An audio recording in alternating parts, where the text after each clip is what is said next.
All right, everybody. Hope you had a fantastic 4th of July, little Independence Day.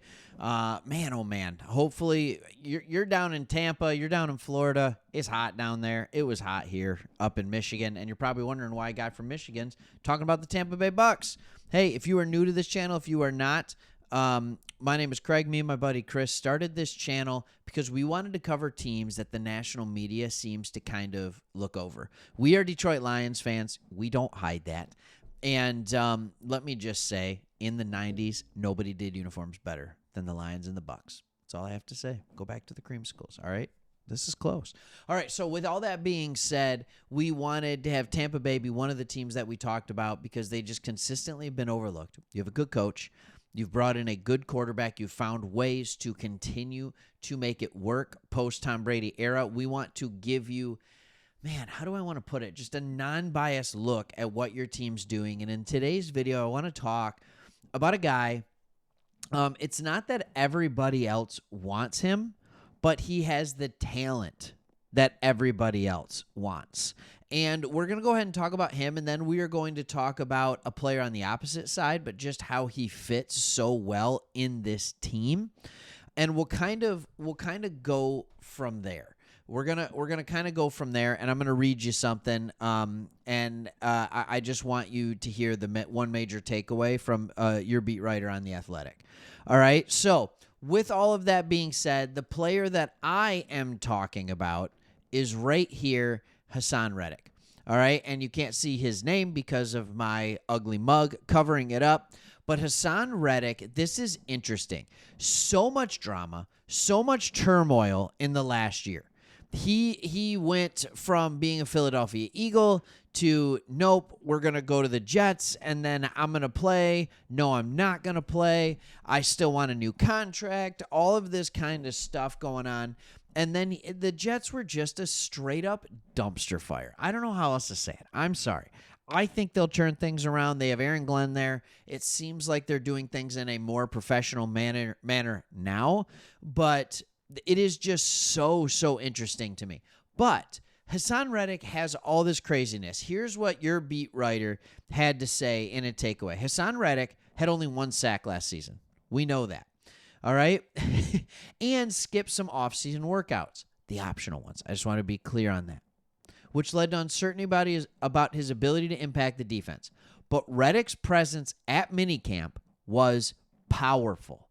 Reic, who had 50 and a half sacks between 2020 and 2023, hasn't forgotten how to get to the quarterback. Even though he had an awful 2024 with the Jets, at 30, he appears to be in his athletic prime and is at the point in his life when knowledge and ability are intersecting quite nicely. Reic also has been sharing his wisdom with younger Bucs pass rushers, but the way it can help them most is by attracting blockers. The expectation on this team is Reic will have a productive season and help his teammates do the same. I hope that he does. All right, and I think he will. Here's his contract. I'm going to show this to you here. He's making $12 million or $14 million this year. His cap hit is just north of $13 million. His dead cap's 12. So he's on this team whether you like it or not. He is out here playing for his final contract. If he goes out, if he is able to go out and he is able to produce a double-digit sack season or even better, he is going to get the bag, and he knows that. All right, I want to talk to you about, and here's what's so impressive about Hassan Reic, who's always been, a little, okay. All right, 3 teams over a 4-year span. Here was his sack totals. 13 in 2020 with the Arizona Cardinals. All right, that was in a contract year.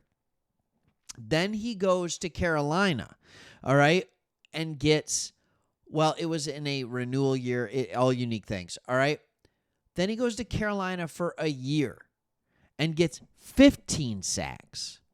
He then goes to Philly for 2 years and gets 21 sacks in 2022 and 13 sacks in 2023. Last year, not a great year. Did not play that often, did not look as good. This is not because the guy all of a sudden athletically is gone. He's not a guy who's ever athletically just been this complete ridiculous dude. I mean, don't get me wrong. He's athletically talented.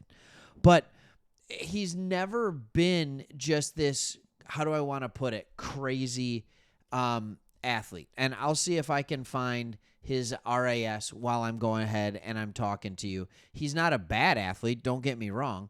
All right? Do not get me wrong. But, you know, here it is. His size was never the big thing here. So he had a 9.06, which is a very respectable score. It's a very good score. All right. Top 100 defensive end. And he had good speed. He had good agility. He had great explosion. He just had really, really horrible size. So, like, that was the only thing. He's never been this massive guy coming off the edge. But he is a good player. And so you have him. And here's what I like about it, I think, even more. But I want to talk to you about a player that you have. And I want to do a little compare and contrast here. I want to talk about Yaya Diaby on the opposite side. All right, so Hassan Reic's going to be taking the double teams. I'm going to give you some stats on Yaya Diaby. All right, PFF graded him as the 26th best edge rusher last year. He had a breakout season. He had a breakout season in his second season here with the Bucs. Here's some things that I thought stood out really, really impressive. All right, he had 6 sacks. That was 42nd in the league. Not anything crazy, but you need to look beyond just the sacks. He had 46 hurries. That rated him as the number 6 edge defender in the NFL. He had 13 hits. That rated him as the 8th edge defender in the NFL. He had 65 total pressures. That is the 9th edge defender in the NFL. So again, 46 hurries, 13 hits, 6 sacks for a total of 65 pressures. When you look at Hassan Reic, I want to give you some numbers. All right? In 2023, he had 42 hurries. He had 13 hits and 13 sacks for a total of 68 pressures. What he is going to learn from Hassan Reic is very simple. He is going to learn how to finish the play. He is going to learn how to get the sack. This Hassan Reic thing is not necessarily a long-term solution. That's not what I'm pretending it to be. It is a short-term. You have Chris Braswell that's waiting to take the reins after, honestly, a pretty productive year last year. All right, he only played 335 snaps, and I understand that. You gave a lot more snaps to Anthony Nelson, Yaya Diaby. All right, and so that is who got the bulk of your snaps last year. But Chris Braswell started coming into his own. And so the way I look at this signing is this is a guy that helps you win now. And then you decide if it's a good fit, and if you guys can agree to like a 2-year deal coming off of this, great.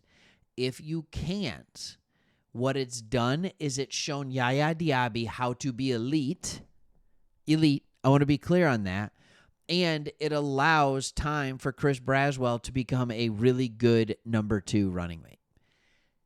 This is an edge room that I think last year was okay, right?